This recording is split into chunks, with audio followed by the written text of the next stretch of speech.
ನಮಸ್ಕಾರ.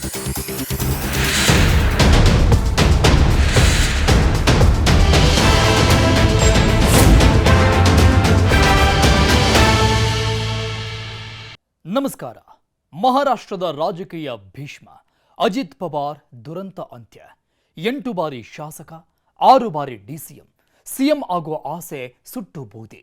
ತಾಂತ್ರಿಕ ವೈಫಲ್ಯವೋ ಷಡ್ಯಂತ್ರವೋ 16 ವರ್ಷದ ಹಳೆಯ ಜಟ್ ಕೈಕೊಡ್ತಾ. ಇದೇ ಇವತ್ತಿನ ಕಂಡಿದ್ದು ಕಾಣದ್ದು. ನಾನು ಅರುಣ್ ಹೂಗಾರ್.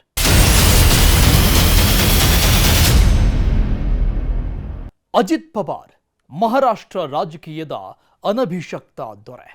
ಚಿಕ್ಕಪ್ಪ ಶರದ್ ಪವಾರ್ ಅವರ ಮಾರ್ಗದರ್ಶನದಲ್ಲೇ ರಾಜಕೀಯ ಪ್ರವೇಶಿಸಿದ್ದ ಅಜಿತ್ ಪವಾರ್ ಕೊನೆಗೆ ಇಡೀ ಮಹಾರಾಷ್ಟ್ರದ ದಾದಾ ಅನ್ನಿಸಿಕೊಂಡಿದ್ದು ಈಗ ಇತಿಹಾಸ. ತಮ್ಮ ರಾಜಕೀಯ ಚಾಣಾಕ್ಷತನದ ಮೂಲಕ ಅವರು ಮಹಾರಾಷ್ಟ್ರದಲ್ಲಿ ಪಕ್ಷವನ್ನ ಬಲಪಡಿಸಿದ ಅಜಿತ್ ಪವಾರ್ ದುರಂತ ಅಂತ್ಯ ಕಂಡಿದ್ದು. ಧೀಮಂತ ನಾಯಕನ ಕಳ್ಕೊಂಡ ಇಡೀ ಮಹಾರಾಷ್ಟ್ರ ಈಗ ಕಂಬನಿ ಸುರಿಸ್ತಾ ಇದೆ.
ಬೆಂಕಿ ಜ್ವಲಿಸ್ತಿದೆ. ಬೆಂಕಿಯ ಕೆನ್ನಾಲೆಗೆ ಸುಡ್ತಾ ಇದೆ. ಜೆಟ್ ಒಂದು ಹೊತ್ತಿ ಉರಿತಿದೆ. ನೋಡೋರಿಗೆ ಅಲ್ಲಿ ಕೇವಲ ಬೆಂಕಿ ಕಾಣ್ತಿದೆ. ಕೆಂಪು ಕೆಂಪು ಜ್ವಾಲೆ ಮಾತ್ರ ಅಲ್ಲಿ ಗೋಚರಿಸ್ತಾ ಇದೆ. ಆದರೆ ಅಲ್ಲಿ ಹೊತ್ತಿ ಉರಿತಾ ಇರೋದು ಕೇವಲ ಜೆಟ್ ಅಲ್ಲ, 5 ಜೀವಗಳು ಸುಟ್ಟಿವೆ, ಸುಟ್ಟು ಕರಕಲಾಗಿವೆ. ಬೆಂಕಿಯ ಜ್ವಾಲೆಯಲ್ಲಿ ಬೆಂದು ಬೂದಿಯಾಗಿವೆ.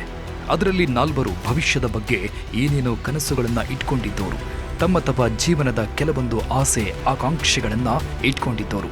ಆದರೆ ಒಬ್ಬರು ಮಾತ್ರ ಜನಸಾಮಾನ್ಯರಿಗಾಗಿ ಶ್ರಮಿಸಿದವರು, ಮಹಾರಾಷ್ಟ್ರದ ಅಭಿವೃದ್ಧಿಗಾಗಿ ದುಡಿದಿದ್ದವರು, ಬಡ ಜನರ ಪಾಲಿಗೆ ದಾದಾ ಆಗಿದ್ದವರು.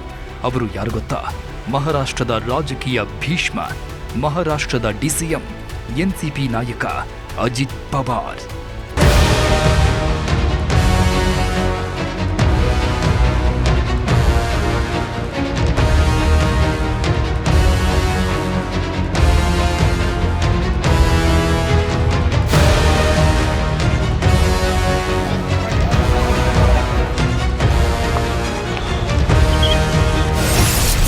ಮಹಾರಾಷ್ಟ್ರದ ರಾಜಕೀಯ ಭೀಷ್ಮ ಅಜಿತ್ ಪವಾರ್ ದುರಂತ ಅಂತ್ಯ.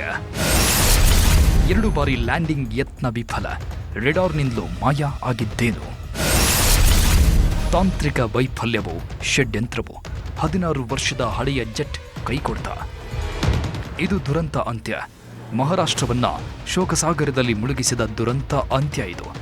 ಈ ದುರಂತದಲ್ಲಿ ಎನ್ಸಿಪಿ ನಾಯಕ ಮತ್ತು ಡಿಸಿಎಂ ಅಜಿತ್ ಪವಾರ್ ಅವರನ್ನ ಬಲಿ ತೆಗೆದುಕೊಂಡಿದೆ.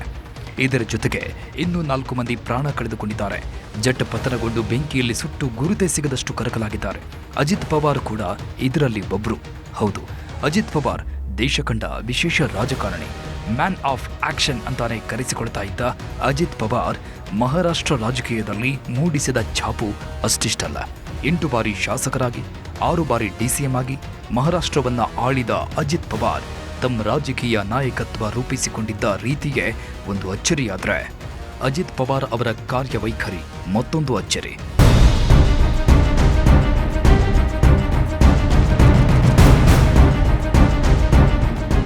ಅಜಿತ್ ಪವಾರ್ ಅಂದ್ರೆ ಎಲ್ಲರಿಗೂ ಪ್ರಿಯವಾಗಿದ್ದವರು, ಎಲ್ಲರ ಜೊತೆಗೆ ಪ್ರೀತಿಯಿಂದ ಮಾತಾಡ್ತಾ ಇದ್ದವರು, ಎಲ್ಲರಿಂದ ಪ್ರೀತಿಯಿಂದ ದಾದಾ ಅಂತ ಕರೆಸಿಕೊಳ್ತಾ ಇದ್ದವರು. ಜನರ ಸಮಸ್ಯೆಗಳನ್ನು ಪರಿಹರಿಸೋದ್ರಲ್ಲೇ ಖುಷಿ ಕಾಣ್ತಾ ಇದ್ದ ಅಜಿತ್ ಪವಾರ್ ಮುಂಜಾನೆ 7 ಗಂಟೆಯಿಂದ ರಾತ್ರಿ 11 ಗಂಟೆಯವರೆಗೆ ಜನರನ್ನ ಭೇಟಿ ಮಾಡ್ತಾ ಇದ್ರು. ಸಮಸ್ಯೆಗಳನ್ನು ಪರಿಹರಿಸಿ ಜನರ ಮುಖದಲ್ಲಿ ನಗುವಿಗೆ ಕಾರಣರಾಗ್ತಾ ಇದ್ರು.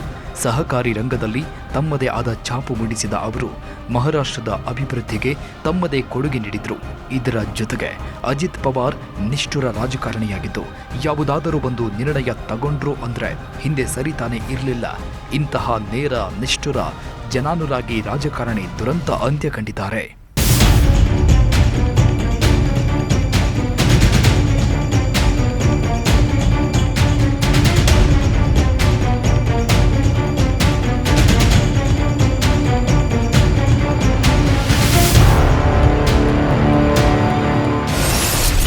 ನಾಲ್ಕು ಸಾರ್ವಜನಿಕ ಸಭೆಯಲ್ಲಿ ಭಾಗವಹಿಸಬೇಕಿದ್ದ ಅಜಿತ್.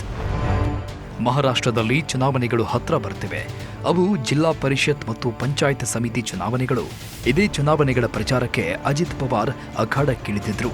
ಅದಕ್ಕಾಗಿ ಮುಂಬೈನಿಂದ ಬಾರಾಮತಿಗೆ ಅಜಿತ್ ಪವಾರ್ ಬರಬೇಕಿತ್ತು. ಇದೆಲ್ಲ ಪ್ಲಾನ್ ಮಾಡಿಕೊಂಡಿದ್ದ ಅಜಿತ್ ಪವಾರ್ ಬಾರಾಮತಿಗೆ ಹೋಗಿ ಅಲ್ಲಿ ಸಾರ್ವಜನಿಕ ಸಭೆಯಲ್ಲಿ ಭಾಗವಹಿಸಬೇಕಿತ್ತು. ಅಲ್ಲಿ ಜನರನ್ನ ಉದ್ದೇಶಿಸಿ ಭಾಷಣ ಮಾಡಬೇಕಿತ್ತು. ಅದಕ್ಕಾಗಿ ಮುಂಬೈನಿಂದ ಹೊರಟಿದ್ದ ಜೆಟ್ನಲ್ಲಿ ಅಜಿತ್ ಪವಾರ್ ಬಾರಾಮತಿಯಲ್ಲಿ ಲ್ಯಾಂಡ್ ಆಗೋಕೆ ಸಾಧ್ಯವಾಗಿರಲಿಲ್ಲ. ಬಾರಾಮತಿ ಸಮೀಪ ಬರ್ತಾ ಇದ್ದಂತೆ ಲ್ಯಾಂಡ್ ಆಗೋಕೆ ವಿಫಲವಾಗಿದ್ದ ಜೆಟ್ ಖಾಲಿ ಜಮೀನೊಂದರಲ್ಲಿ ಪತನವಾಗಿದೆ. ಅಜಿತ್ ಪವಾರ್ ಜೊತೆಗೆ ಅವರ ಜೊತೆಗಿದ್ದ 4 ಪ್ರಾಣ ಕಳೆದುಕೊಂಡಿದ್ದಾರೆ.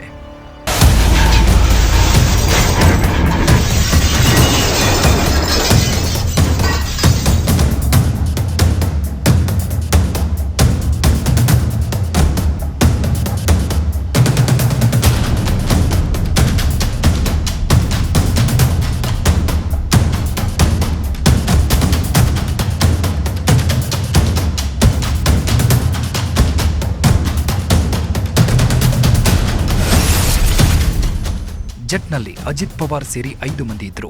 3 ಪ್ರಯಾಣಿಕರು, ಓರ್ವ ಪೈಲಟ್, ಓರ್ವ ಸಿಬ್ಬಂದಿ ಜೆಟ್ನಲ್ಲಿದ್ರು.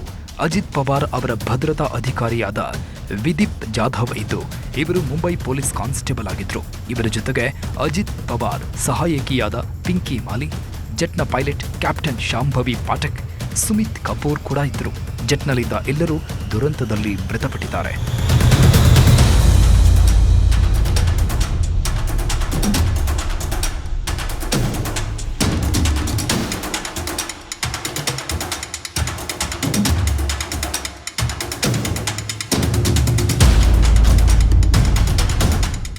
ಒಟ್ಟು 5 ಮಂದಿ ಮುಂಬೈನಿಂದ ಬಾರಾಮತಿಗೆ ಪ್ರಯಾಣ ಬೆಳೆಸ್ತಾ ಇದ್ರು.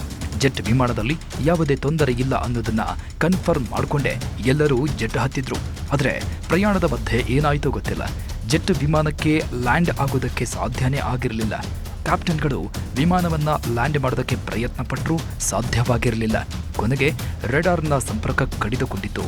ಜೆಟ್ ಫ್ಲೈಟ್ ನೆಲಕ್ಕೆ ಅಪ್ಪಳಿಸಿದ. ಜೆಟ್ ವಿಮಾನದಲ್ಲಿ ಇದ್ದವರೆಲ್ಲ ಸುಟ್ಟು ಕರಕಲಾಗಿದ್ದಾರೆ.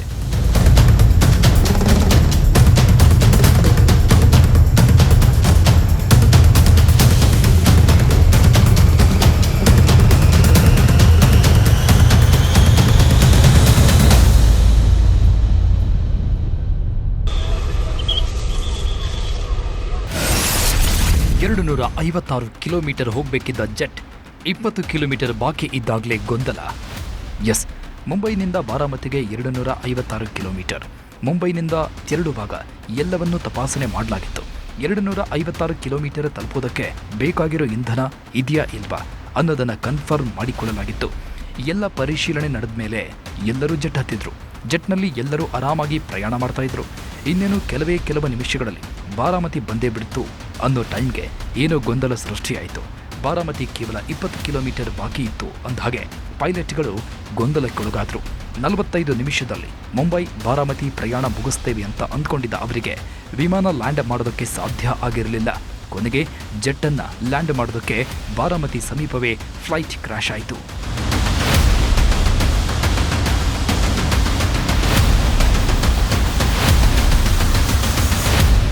ಎಸ್, ಫ್ಲೈಟ್ ಕ್ರ್ಯಾಶ್ ಆಯಿತು. ಫ್ಲೈಟ್ನಲ್ಲಿದ್ದ ಎಲ್ಲರೂ ಪ್ರಾಣ ಬಿಟ್ಟರು. ಸುಮಾರು 35 ನಿಮಿಷ ಹಾರಾಟ ನಡೆಸಿದ್ದು ಕೊನೆಗೆ ಲ್ಯಾಂಡಿಂಗ್ ಮಾಡೋದಕ್ಕೆ ಸಾಧ್ಯವಾಗದೆ ದುರಂತಕ್ಕೀಡಾಯಿತು. ಇಷ್ಟಕ್ಕೂ ಅಲ್ಲಾಗಿದ್ದೇನು, ಆ 35 ನಿಮಿಷ ಫ್ಲೈಟ್ನಲ್ಲಿ ನಡೆದದ್ದೇನೋ ಇಲ್ಲಿದೆ ನೋಡಿ pin to pin details.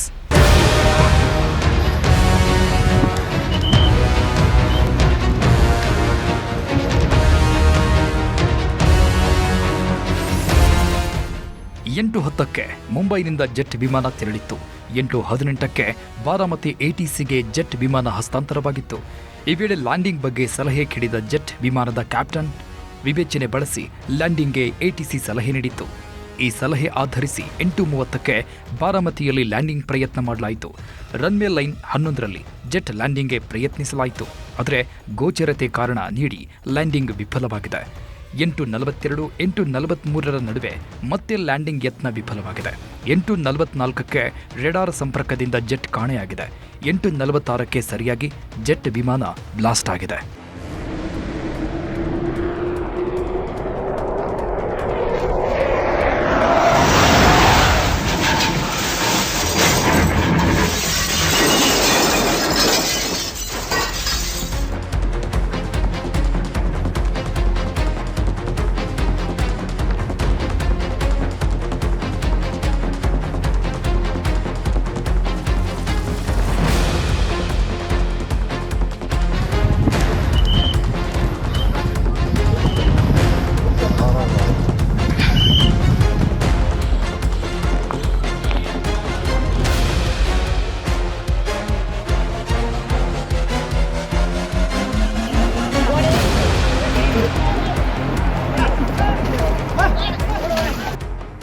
Jet ವಿಮಾನ ಪತನವಾಗಿರೋದ್ರ ಹಿಂದೆ ಕೆಲವೊಂದು ಅನುಮಾನಗಳಿವೆ. ವಿಮಾನವು ಲ್ಯಾಂಡ್ ಆಗೋ ಟೈಮ್ಗೆ ತೀವ್ರ ತಾಂತ್ರಿಕ ತೊಂದರೆಯನ್ನ ಎದುರಿಸಿದೆ. ಪೈಲಟ್ಗಳಿಗೂ ಕೂಡ ಈ ತಾಂತ್ರಿಕ ತೊಂದರೆಗಳನ್ನ ನೋಡಿ ಗಾಬರಿಯಾಗಿದೆ. ಫ್ಲೈಟ್ ಚಾಲನೆಯಲ್ಲಿ ಅನುಭವಿಗಳಾಗಿದ್ದವರು ನಿಭಾಯಿಸಲಾಗದೆ ಪೈಲಟ್ಗಳು ಒದ್ದಾಡಿದ್ದಾರೆ. ಮೊದಲ ಬಾರಿಗೆ ಲ್ಯಾಂಡಿಂಗ್ ಮಾಡುವಾಗ ಗೋಚರತೆ ಸರಿಯಾಗಿಲ್ಲ, ಆದ್ದರಿಂದ ಲ್ಯಾಂಡಿಂಗ್ ಸಾಧ್ಯವಿಲ್ಲ ಅಂತ ಹೇಳಿದ್ದರು ಪೈಲಟ್ಗಳು. ಕೆಲ ಹೊತ್ತು ಆದ್ಮೇಲೆ ಆರಾಮಾಗಿ ಲ್ಯಾಂಡಿಂಗ್ ಆಗ್ಬೋದು ಅಂತ ಎಲ್ಲರೂ ಅಂದ್ಕೊಂಡಿದ್ರು. ಆದರೆ ಎರಡನೇ ಬಾರಿ ಕೂಡ ಲ್ಯಾಂಡಿಂಗ್ ಸಾಧ್ಯವಾಗಿರಲಿಲ್ಲ. ಲ್ಯಾಂಡಿಂಗ್ ವಿಫಲವಾದ ಕೆಲವೇ ಕ್ಷಣಗಳಲ್ಲಿ ರೆಡಾರ್ನಿಂದ ಜೆಟ್ ನಾಪತ್ತೆಯಾಗಿದೆ. ಜೆಟ್ ನಾಪತ್ತೆಯಾದ ಮರುಗಳಿಗೆಯಲ್ಲೇ ಖಾಲಿ ಜಮೀನಲ್ಲಿ ಜೆಟ್ ಪತನವಾಗಿದೆ.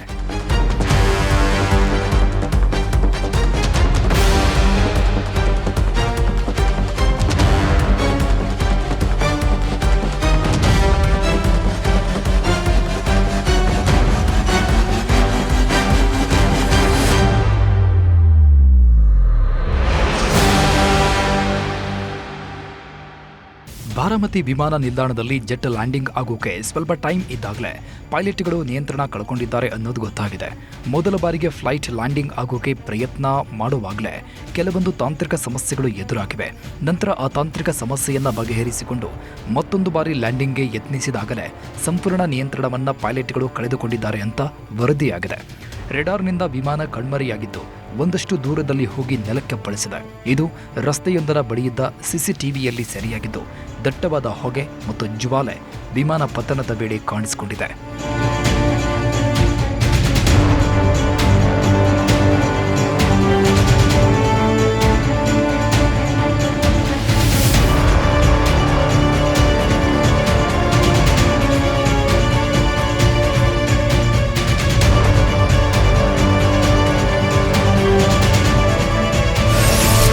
ವಿಮಾನ ಪತನವಾಗಿದ್ದೇಗೆ?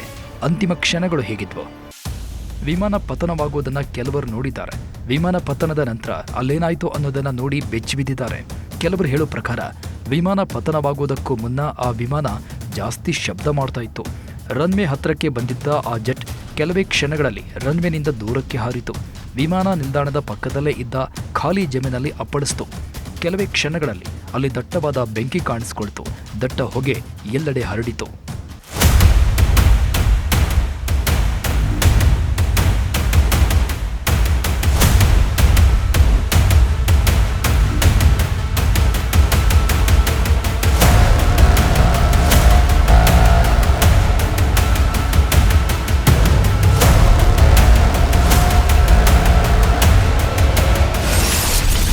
ನೆಲಕ್ಕೆ ಅಪ್ಪಳಿಸಿದ ನಂತರ ವಿಮಾನ ಪೀಸ್.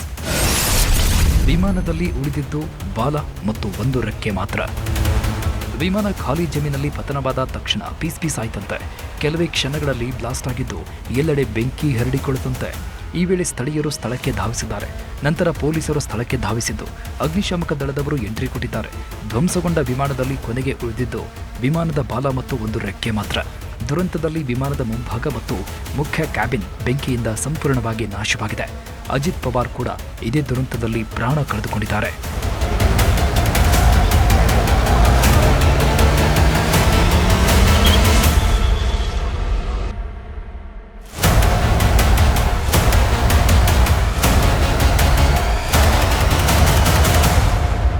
ವಿಮಾನ ದುರಂತದಲ್ಲಿ ಅಜಿತ್ ಪವಾರ್ ಮೃತಪಟ್ಟಿದ್ದು ಅವರ ಕೊನೆಯ ಸೋಷಿಯಲ್ ಮೀಡಿಯಾ ಪೋಸ್ಟ್ ಸಖತ್ ವೈರಲ್ ಆಗ್ತಾ ಇದೆ.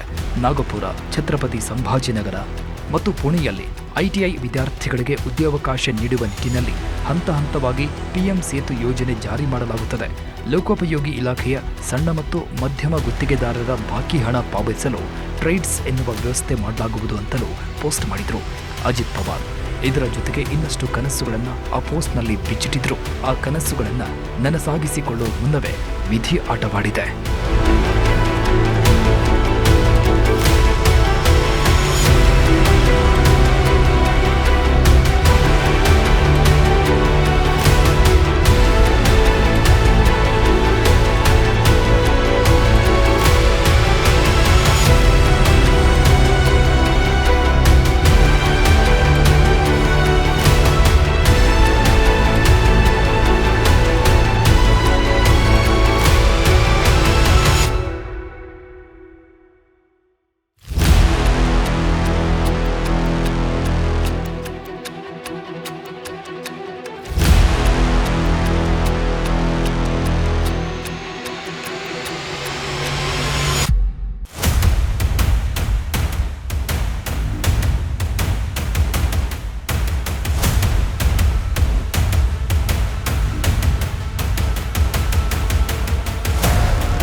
ಅಜಿತ್ ಪವಾರ್ ಮಹಾರಾಷ್ಟ್ರ ರಾಜಕೀಯದಲ್ಲಿ ಭೀಷ್ಮನಂತೆ ಮೆರೆದವರು.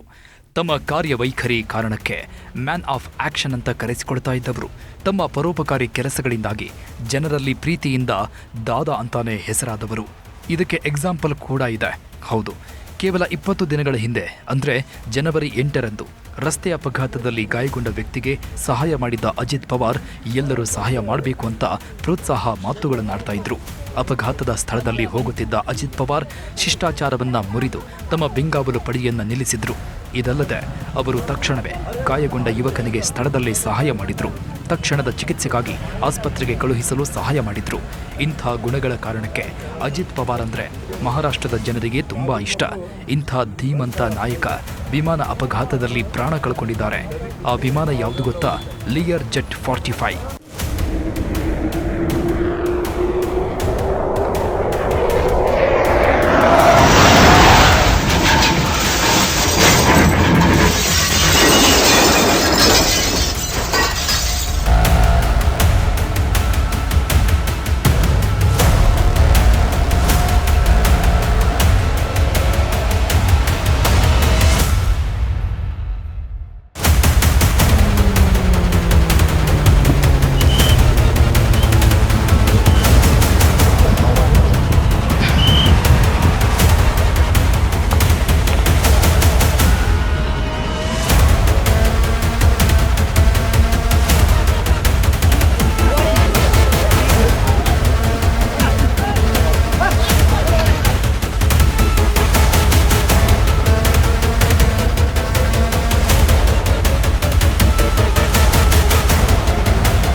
ಲಿಯರ್ ಜೆಟ್ 45 XR ಸುರಕ್ಷಿತ ವಿಮಾನ ಪತನವಾಗಿದ್ದೇಕೆ? ಲಿಯರ್ ಜೆಟ್ 45 ಒಂದು ಆಧುನಿಕ ಬಿಸಿನೆಸ್ ಜೆಟ್ ವಿಮಾನ. ಇದನ್ನು ಅಭಿವೃದ್ಧಿಪಡಿಸುವುದು ಕೆನಡಾದ ಪ್ರಸಿದ್ಧ ಏರೋಸ್ಪೇಸ್ ಸಂಸ್ಥೆಯಾದ ಬಾಂಬಾರ್ಡಿಯರ್.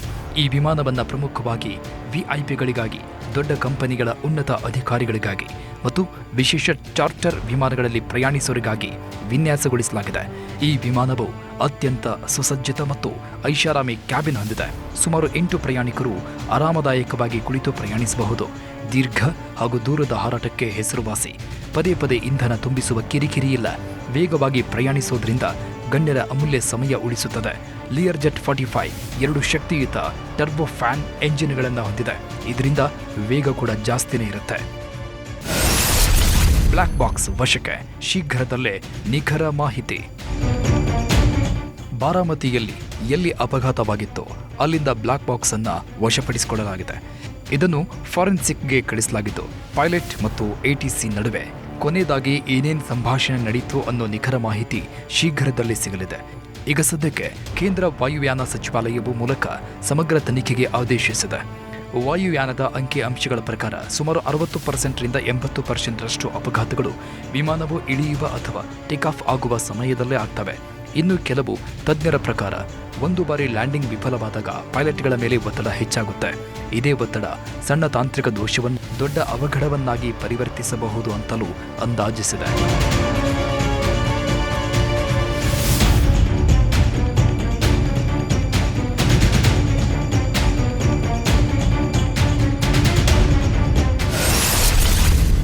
ಮೂರು ವರ್ಷದಲ್ಲಿ 2 ಅಪಘಾತ. ಲಿಯರ್ಜೆಟ್ 45XR ವಿಮಾನ VSR ವೆಂಚರ್ಸ್ಗೆ ಸೇರಿದ್ದು. ಬಾರಾಮತಿ ಅಪಘಾತವೇ ಲಿಯರ್ಜೆಟ್ 45XR ವಿಮಾನದ ಮೊದಲ ಅಪಘಾತ ಅಲ್ಲ. 2023 ಸೆಪ್ಟೆಂಬರ್ 14ರಂದು ಇಂಥದ್ದೇ ಘಟನೆ ನಡೆದಿತ್ತು. VTDBL ಎಂದು ನೋಂದಾಯಿಸಲಾದ ಮತ್ತೊಂದು ಲಿಯರ್ಜೆಟ್ 45XR 2023ರಲ್ಲಿ ಅಪಘಾತಕ್ಕೀಡಾಗಿತ್ತು. ಭಾರೀ ಮಳೆಯ ಸಮಯದಲ್ಲಿ ಮುಂಬೈ ವಿಮಾನ ನಿಲ್ದಾಣದಲ್ಲಿ ರನ್ವೇಯಲ್ಲಿ ಲ್ಯಾಂಡ್ ಆಗುವುದಕ್ಕೆ ಸಾಧ್ಯವಾಗದ ಈ ವಿಮಾನ ಬೇರೆ ಕಡೆಗೆ ಅಪ್ಪಳಿಸಿತ್ತು. ಯಾವುದೇ ಸಾವು ಸಂಭವಿಸದಿದ್ದರೂ ವಿಮಾನದಲ್ಲಿದ್ದ ಎಲ್ಲ 8 ಜನರು ಗಾಯಗೊಂಡರು ಮತ್ತು ವಿಮಾನವು 2 ತುಂಡುಗಳಾಗಿ ಮುರಿದು ಹೋಗಿತ್ತು. ಈಗ ಅದೇ ಮಾಡೆಲ್ನ ವಿಮಾನ ಅಜಿತ್ ಪವಾರ್ ಅವರನ್ನ ಬಲಿ ತಗೊಂಡಿದೆ.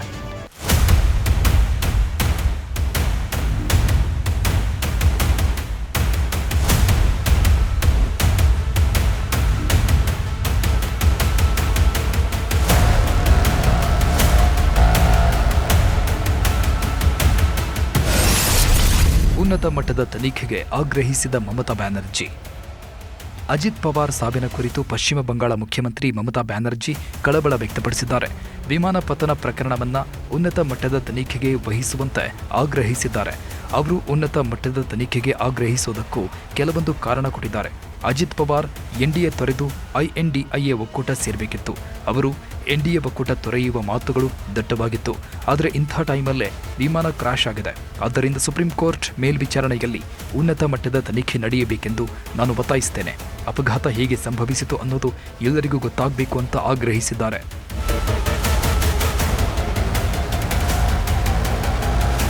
ಅಜಿತ್ ಪವಾರ್ ನಿಧನಕ್ಕೆ ಇಡೀ ರಾಷ್ಟ್ರ ಕಂಬನಿ ಸುರಿಸ್ತಾ ಇದೆ. ಆಪ್ತರು ಮತ್ತು ಪಕ್ಷದ ಕಾರ್ಯಕರ್ತರು ಆಘಾತಕ್ಕೊಳಗಾಗಿದ್ದಾರೆ. ಅಜಿತ್ ಪವಾರ್ ಸಾವಿಗೆ ರಾಷ್ಟ್ರಪತಿ ದ್ರೌಪದಿ ಮುರ್ಮು, ಪ್ರಧಾನಿ ಮೋದಿ ಸೇರಿ ರಾಜಕೀಯ ಗಣ್ಯರು ಸಂತಾಪ ಸೂಚಿಸಿದ್ದಾರೆ. ಅಜಿತ್ ಪವಾರ್ ಕುಟುಂಬಸ್ಥರು ಆಕ್ರಂದನ ಮುಗಿಲು ಮುಟ್ಟಿದ್ದು, ಗುರುವಾರ ಬೆಳಗ್ಗೆ 11 ಗಂಟೆಗೆ ಸಕಲ ಸರ್ಕಾರಿ ಗೌರವಗಳೊಂದಿಗೆ ಅಜಿತ್ ಪವಾರ್ ಅವರ ಅಂತಿಮ ವಿಧಿವಿಧಾನ ನಡೆಯಲಿದೆ. ಬಾರಾಮತಿಯಲ್ಲಿ ನಡೆಯಲಿದೆ ಅನ್ನೋದು ಗೊತ್ತಾಗಿದೆ.